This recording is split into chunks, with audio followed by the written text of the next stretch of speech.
Good morning, Professor Leinecker. This is Michael Mattern. The title of this presentation is Imaging and Data Recovery. This is for CNT 6418, Computer Forensics 2.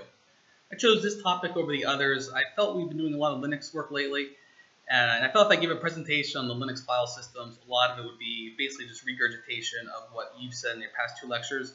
So I decided to go to the old steadfast imaging and data recovery topics. It's very important in stuff a lot of students will probably get into post-graduation. All right, a brief overview of this presentation. First, we'll talk about imaging a hard disk. We'll go over definitions, reasons why companies or law enforcement would be interested in imaging a hard drive, and tools that are used to image hard drives. Next, we'll talk about some data recovery. We'll talk about definitions, reasons why law enforcement or corporations are interested in data recovery, and then commonly used tools that are used. While doing some research for this presentation, I came across some interesting data corruption topics, one of which was an art exhibit called To Adrian Rodriguez with Love, and I will talk in some detail about that later on. And then lastly, we'll exit out of the PowerPoint presentation. We'll play around with some tools, which is something I enjoy doing. I'm not much of a speaker, not much of a PowerPoint guy, but I do love playing around with some software. So we will do that in the second half of this presentation. All right, just a brief overview on imaging a hard disk. By definition, an image of a hard disk, which is usually in an ISO file. However, it's commonly also use DD files or EO1 files. But basically, it's a computer file which contains the contents and structure of a disk volume or storage device. Now, for the example I will do later on, the hands-on example, we're going to take an image of the entire storage device. I'm not interested in an image of a partition or volume or whatnot.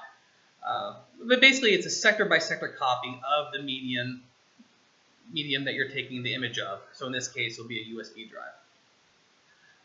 Interesting, in a court of law for investigative purposes, the hash values must match, meaning you have your hard drive, you have your image copy of that hard drive.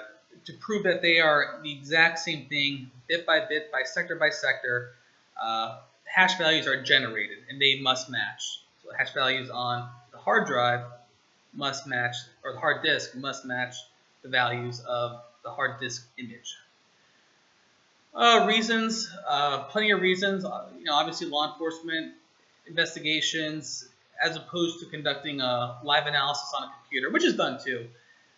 I think when you want to recover contraband off of a hard disk, it's better to make an image copy of that. So instead of doing the analysis on the hard disk itself, you're doing on an entire image. So if things do go awry, you're not corrupting the original evidence. And also, a lot of people do use images for data backup. I do not. I don't know really anyone that does, but doing some research on the internet, it seems like it's somewhat common for people to do. The tools that are used for imaging hard disk, WinHex is good. FTK Imager Pro is excellent. What's interesting, being a online student, and I'm down here in Fort Lauderdale, a lot of my colleagues are in the middle of the state, Tampa, Orlando, Melbourne.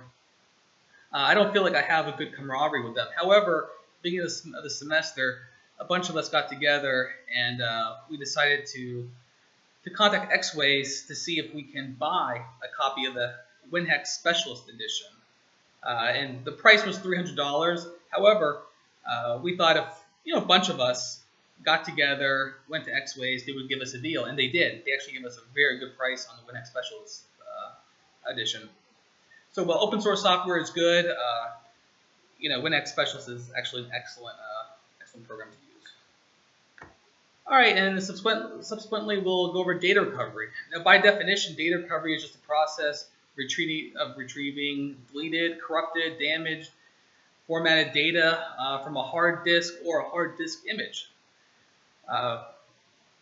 Reasons, obviously law enforcement investigations, if someone has contraband on a hard disk or hard disk image, which they could be able to recover that data, even if it is deleted. Now, often it could be corrupted or damaged. A lot depends on the hard drive itself. USB flash disks, they do a lot of sequential writing, which is different than your traditional hard drives, the SATA hard drives. Also, in the corporate world, data recovery is definitely needed. A lot of times, a lot of people aren't computer savvy. They'll delete entire files that are pertain to a project. It can cause a lot of drama in the company. And also, e-discovery is really big for litigation. Recovering deleted emails on a certain topic. If you have a company of 20,000 people and they have to go to court for a certain issue, and the law firm representing the company would want all communications dealing with a certain topic that they're going to court for. So electronic discovery, recovering deleted emails and stuff like that is very important. The tools that we're going to use for data recovery, they're all open source, Autopsy and Recuva, very common, very well received. What I really enjoyed in the past 2 semesters, we've used a lot of open source software, and I hope we learn about more. Some of which is better than others. I think for data recovery, Autopsy is excellent, as is Recuva. And the hands-on example we'll go over in the second part of this video. We'll recover data using Autopsy from an actual from the hard disk image, and then we'll use Recuva to recover data from the hard disk itself, which in this case is the USB drive. All right, data corruption. Like I said, when I was doing a little research on this, I came across a really interesting story of data corruption.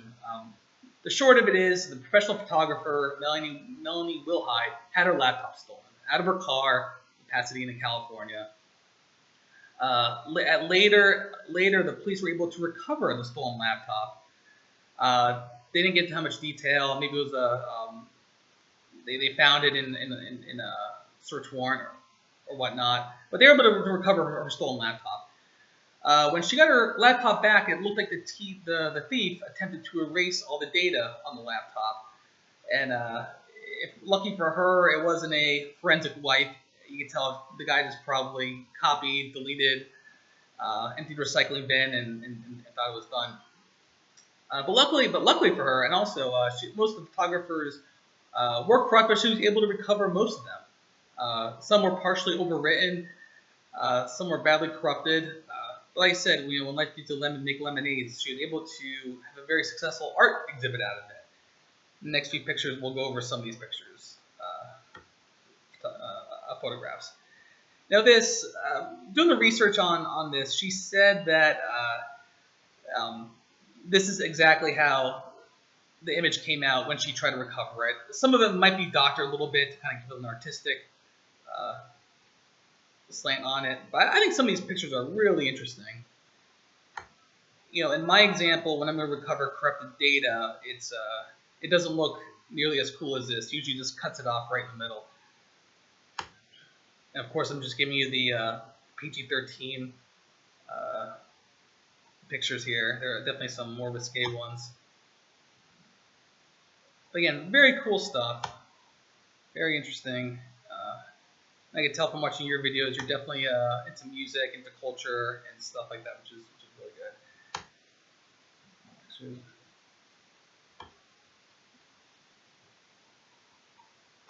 Anyway, it looks like my time is running up here on part 1 of the video. Bandicam caps each presentation at 10 minutes. So we will continue this in part 2, where we'll play around with some tools, have a little fun, and do some imaging and recovery work.